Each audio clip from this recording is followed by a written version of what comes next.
जय मां कामाख्या, हर हर महादेव। आज की इस वीडियो में मां कामाख्या की स्नान के विषय में बात करूंगी, जो कि योगिनी तंत्र में उल्लेख किया गया है। क्या आप जानते हैं कि मां कामाख्या की स्नान की एक ऐसी विधि है जिस विधि से मां कामाख्या को स्नान कराने से हमारे जो पितृ है, योगिनी तंत्र के अनुसार 200 वर्ष तक पितृ तृप्त हो जाते हैं।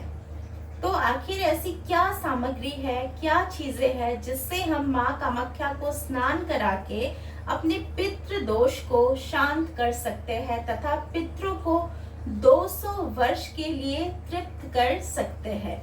तो आइए जानते हैं इसी वीडियो में। साथ में आपको ये भी बताऊंगी कि मां कामाख्या को कैसे कैसे स्नान करवाने से क्या क्या फल की प्राप्ति होती है, वो भी योगिनी तंत्रम के अनुसार।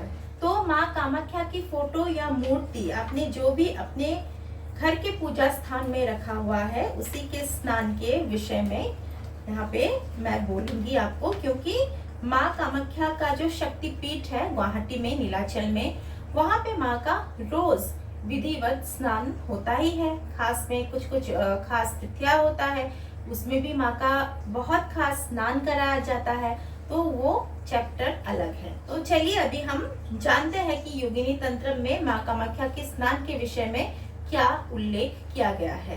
तो योगिनी तंत्र के अनुसार कहा जाता है कि देवी का महास्नान जरूर रूप से करवाना चाहिए। कब? पक्ष की अंत में, यानी हम सभी जानते हैं कि 2 पक्ष होते हैं, शुक्ल पक्ष तथा कृष्ण पक्ष। तो कहने का यही मतलब है, पक्ष की अंत अर्थात या तो अमावस्या या फिर पूर्णिमा, यानी पूर्णिमा को और अमावस्या को देवी का महास्नान कराना साधक का, खास तौर से कामाख्या साधक का कर्तव्य होता है, ऐसा योगिनी तंत्र में लिखा गया है।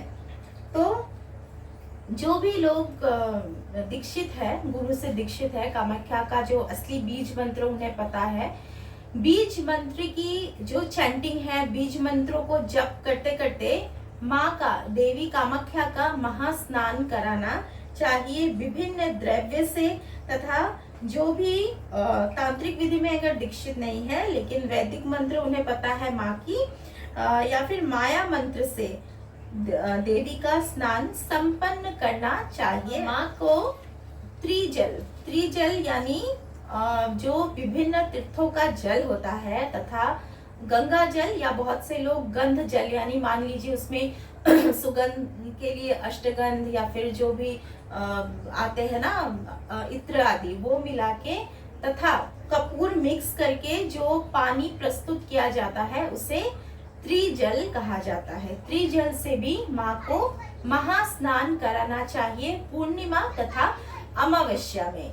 पंचामृत स्नान हम सभी देवी देवताओं की करते हैं, तो पंचामृत स्नान भी माँ को अवश्य रूप से कराना चाहिए। पहले जल से स्नान, उसके बाद दूध, फिर दही, फिर घी, उसके बाद जो चीनी है, हनी है यानी मधु है, उससे देवी का स्नान कराना चाहिए। साथ ही साथ देवी को तिल यानी काले तिल से भी देवी कामाख्या का स्नान कराने का विधि दिया गया है। साथ में क्षीर यानी पायस, यानी जो खीर होता है, उससे भी देवी का स्नान कराना एक विधान है, ये उल्लेख किया गया है। तो देवी को पंचामृत की स्नान से बाद खीर की स्नान कराना चाहिए, तिल की स्नान कराना चाहिए तथा उसके बाद इन द्रव्यों से स्नान कराने के बाद देवी को, माँ कामाख्या को गरम जल, फल, कुश की जल, सुबासित जल, रत्न जल,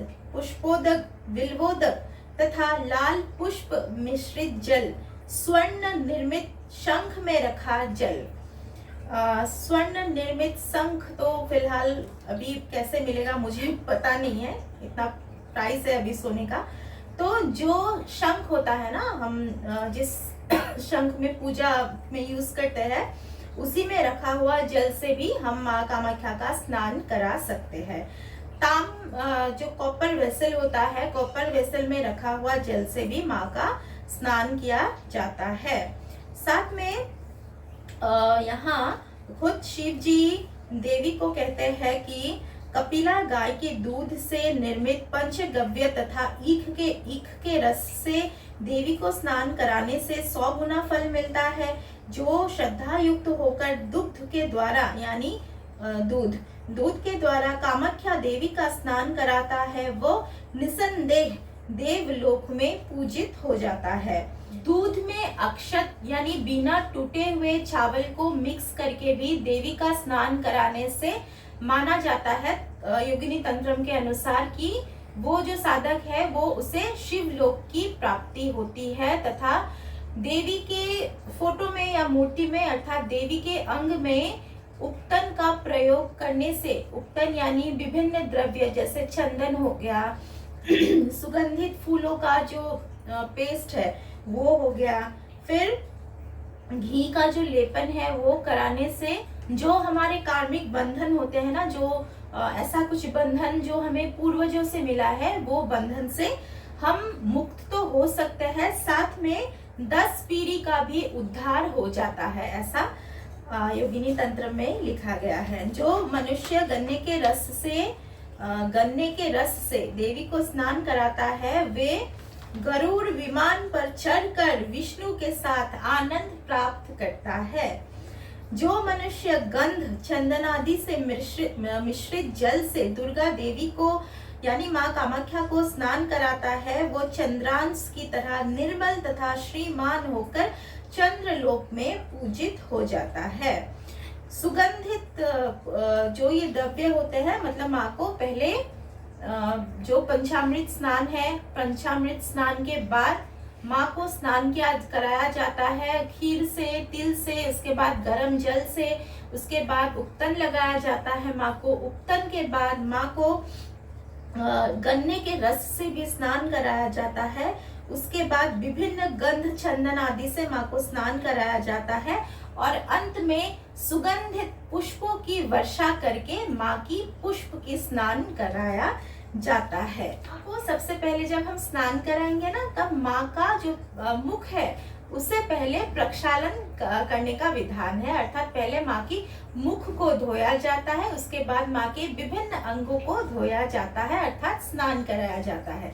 उसके बाद माँ को कर्पूर बहुत ज्यादा पसंद है तो यहाँ पे कर्पूर मिश्रित जल के द्वारा भी देवी का स्नान का एक विधान है और माना जाता है कि जो मनुष्य पानी में कर्पूर मिला के माँ कामाख्या को स्नान कराता है उसे कामेश्वरी लोक या फिर कामेश्वरी का स्थान है वहां पे रहने का उसे मौका मिलता है। तो आइए अभी जानते हैं कि पितृ कैसे 200 वर्ष तक तृप्त होंगे किस पदार्थ से माँ कामाख्या के स्नान कराने से।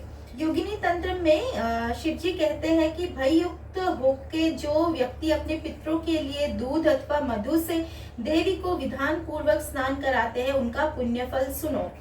उससे पितृगण 200 वर्ष पर्यंत तृप्त रहते हैं, अर्थात दूध दही घी यानी पंचामृत से जो भी माँ कामाख्या की स्नान कराता है विधि पूर्वक माँ की बीज मंत्र या फिर माया बीज मंत्र के साथ उनके जो पितृ है वो 200 वर्ष तक तृप्त हो जाते हैं। और भी जरूरी बात है, जल पुण्य कितने ही सैकड़ों कलश द्वारा स्नान कराने का जो फल होता है वही फल पंचामृत से स्नान कराने पर मिलता है। यानी सैकड़ों यानी करोड़ों लाखों जल पुण्य जो कलश है उसके द्वारा आप माँ को स्नान करने का जो फल है सिर्फ पंचामृत से स्नान कराने से ही वो फल एक साधक को प्राप्त होता है तथा उनके पितरों को 200 वर्ष तक तृप्त होने का माँ से आशीर्वाद मिलता है। तथा पहले भी मैंने एक वीडियो जब बनाया था तो वहाँ पे मैंने कहा था कि माँ कामाख्या से जो जल प्राप्त होता है माँ के योनि भाग से, तो जब भी हम अपने पितरों के लिए श्राद्ध के लिए जो पिंड दान करते हैं उस पिंड में अगर माँ के वहां से मिले गए एक बूंद भी जल पिंड में हम दान कर देना तो लाखों गया में किए हुए श्राद्ध का जो फल है वो एक ही श्राद्ध में मिल जाता है। साथ में और ये भी कहा था कि जल का बहुत बहुत महत्व है। क्या महत्व है उस वीडियो में आप जाके जरूर देखिएगा।